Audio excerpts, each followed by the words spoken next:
আপনি কি প্রতিদিন ভাত, রুটি, সবজি খাচ্ছেন, কিন্তু তবুও শরীর দুর্বল হয়ে যাচ্ছে? সত্যিটা হলো, আপনার প্লেটে হয়তো সবচেয়ে গুরুত্বপূর্ণ পুষ্টিটাই নেই, প্রোটিন। হ্যাঁ, প্রোটিনের ঘাটতি নীরবে আপনার শরীর ভেঙে দিচ্ছে, ইমিউন সিস্টেম দুর্বল করছে, এমনকি আয়ুও কমিয়ে দিতে পারে। আজকের এই ভিডিওতে জানবেন কিভাবে প্রোটিন কম খেলে আপনার জীবন ছোট করে দিতে পারে এবং কিভাবে আজ থেকে এটা ঠিক করবেন। প্রথমে বুঝে নেওয়া যাক প্রোটিন আসলে কি। প্রোটিন হলো আমাদের শরীরের গঠন উপাদান। পেশি, হাড়, ত্বক, চুল, নখ, রক্ত, হরমোন, এমনকি রোগ প্রতিরোধ ব্যবস্থার বড় অংশ প্রোটিন দিয়ে তৈরি। অর্থাৎ আমরা যাই করি, হাঁটা, কাজ করা, চিন্তা করা, রোগের সাথে লড়াই করা, সব কিছুর পেছনেই প্রোটিনের ভূমিকা রয়েছে। যখন আমরা পর্যাপ্ত প্রোটিন খাই না, তখন শরীর একটা বিপদ সংকেত পায়। কারণ শরীরের কোষ প্রতিনিয়ত ভাঙছে এবং নতুন কোষ তৈরি হচ্ছে। এই মেরামত ও পুনর্গঠনের জন্য দরকার প্রোটিন। যদি খাবার থেকে প্রোটিন না আসে, শরীর তখন নিজের পেশি ভেঙে সেই ঘাটতি পূরণ করতে শুরু করে। অর্থাৎ আপনি বাইরে থেকে না খেলে শরীর ভেতর থেকে নিজেকেই খেতে শুরু করে।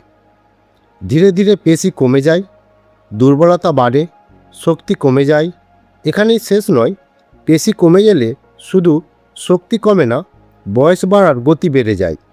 গবেষণায় দেখা গেছে যাদের পেশি ভর কম, তাদের মৃত্যু ঝুঁকি তুলনামূলক বেশি। কারণ পেশি শুধু নড়াচড়ার জন্যই নয়, এটি মেটাবলিজম নিয়ন্ত্রণ করে, ব্লাড সুগার ব্যালেন্স রাখে এবং পেশি কমে গেলে ডায়াবেটিস, হার্টের সমস্যা এবং অকাল বার্ধক্যের ঝুঁকি বাড়ে। প্রোটিনের ঘাটতি ইমিউন সিস্টেমকেও দুর্বল করে দেয়। আমাদের শরীরে অ্যান্টিবডি তৈরি হয় প্রোটিন দিয়েই। আপনি যদি পর্যাপ্ত প্রোটিন না খান, তাহলে সংক্রমণ থেকে সেরে উঠতে বেশি সময় লাগে, সর্দি কাশি বারবার হয়, ক্ষত শুকাতে দেরি হয় এবং বড় রোগের বিরুদ্ধে লড়াই করার শক্তি কমে যায়। দীর্ঘমেয়াদে এটি আয়ু কমিয়ে দিতে পারে। আরও একটি গুরুত্বপূর্ণ দিক হলো হরমোনের ভারসাম্য। অনেক হরমোন প্রোটিন বা অ্যামিনো অ্যাসিড থেকে তৈরি হয়। প্রোটিন কম হলে হরমোনের ভারসাম্য নষ্ট হয়। এতে ঘুমের সমস্যা, ক্লান্তি, মুড পরিবর্তন, এমনকি থাইরয়েডের সমস্যা দেখা দিতে পারে। দীর্ঘদিন এই অসামঞ্জস্য চললে শরীর দ্রুত বার্ধক্যের দিকে এগিয়ে যায়। বয়স্ক মানুষদের ক্ষেত্রে বিষয়টি আরও গুরুতর। 50 বছরের পর স্বাভাবিকভাবেই পেশি কমতে থাকে, যাকে বলা হয় সার্কোপেনিয়া। যদি এই সময় প্রোটিন কম খাওয়া হয়, তাহলে পেশি দ্রুত ভেঙে যায়। ফলে দুর্বল হাঁটা, পড়ে যাওয়া, হাড় ভাঙা এবং দীর্ঘমেয়াদীতে শয্যাশায়ী জীবনও হতে পারে। শুধু পেশি নয়, প্রোটিনের ঘাটতি হাড়ের উপরও প্রভাব ফেলে। অনেকেই মনে করেন ক্যালসিয়ামই হাড়ের একমাত্র উপাদান, কিন্তু হাড়ের কাঠামোতেও প্রোটিন দরকার। প্রোটিন কম হলে হাড় দুর্বল হয়, ফ্র্যাকচারের ঝুঁকি বাড়ে। বিশেষ করে নারীদের ক্ষেত্রে মেনোপজের পর এই ঝুঁকি আরও বেড়ে যায়। এবার আসি হৃদযন্ত্রের কথায়। হৃৎপিণ্ড নিজেও একটি পেশি। দীর্ঘদিন প্রোটিনের ঘাটতি থাকলে হৃৎপেশি দুর্বল হতে পারে, রক্ত সঞ্চালন কম কার্যকর হয়, ক্লান্তি বাড়ে। পাশাপাশি প্রোটিনের অভাবে শরীরের অ্যালবুমিন কমে গেলে ফ্লুইড জমে ফোলাভাব হতে পারে, যা হৃদরোগের ঝুঁকি বাড়ায়। অনেকেই ওজন কমানোর জন্য অতিরিক্ত কম খাওয়া শুরু করেন, কিন্তু যদি ডায়েটে প্রোটিন কম থাকে, তাহলে ওজন কমলেও পেশি কমে যায়, ফ্যাট ততটা কমে না।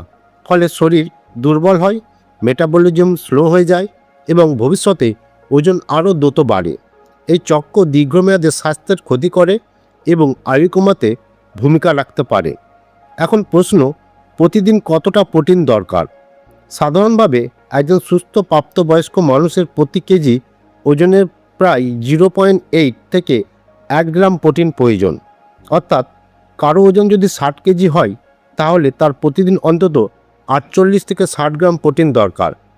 বয়স্ক, অসুস্থ বা শরীরচর্চা করেন এমন মানুষদের ক্ষেত্রে প্রয়োজন আরও বেশি হতে পারে।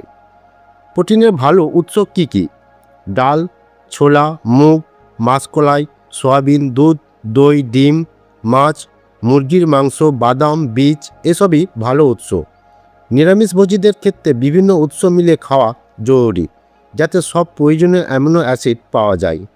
একটি সহজ নিয়ম মনে রাখবেন, প্রতিটি মিল বা খাবারের সময় প্লেটে যেন প্রোটিনের একটি উৎস থাকে। শুধু ভাত আর আলু খেলে হবে না, তার সাথে ডাল, ডিম ও অন্য কোনো প্রোটিন যোগ করুন। সকালে নাস্তায় শুধু বিস্কুট নয়, ডিম, দুধ বা ছানা রাখুন। দুপুরে ডাল বা মাছ রাখুন। রাতে হালকা প্রোটিনযুক্ত খাবার নিন। শেষ করার আগে একটা গুরুত্বপূর্ণ কথা, অতিরিক্ত প্রোটিনও ভালো নয়, বিশেষ করে কিডনির সমস্যা থাকলে। তাই নিজের শারীরিক অবস্থা অনুযায়ী সুষম খাদ্য গ্রহণ হলে সেরা পথ। মনে রাখবেন, আমরা শুধু পেট ভরানোর জন্যই খাই না, আমরা দীর্ঘ ও সুস্থ জীবন পাওয়ার জন্য খাই। প্রোটিনের ঘাটতি হয়তো একদিনের সমস্যা তৈরি করে না, কিন্তু বছরের পর বছর ধরে এটি শরীরকে ভেতর থেকে দুর্বল করে দেয় এবং আয়ু কমিয়ে দেয়। তাই আজ থেকেই সচেতন হন, প্রতিদিনের খাবারের পর্যাপ্ত প্রোটিন রাখুন এবং নিজের শরীরকে দিন দীর্ঘ ও শক্তিশালী ও সুস্থ জীবনের সুযোগ।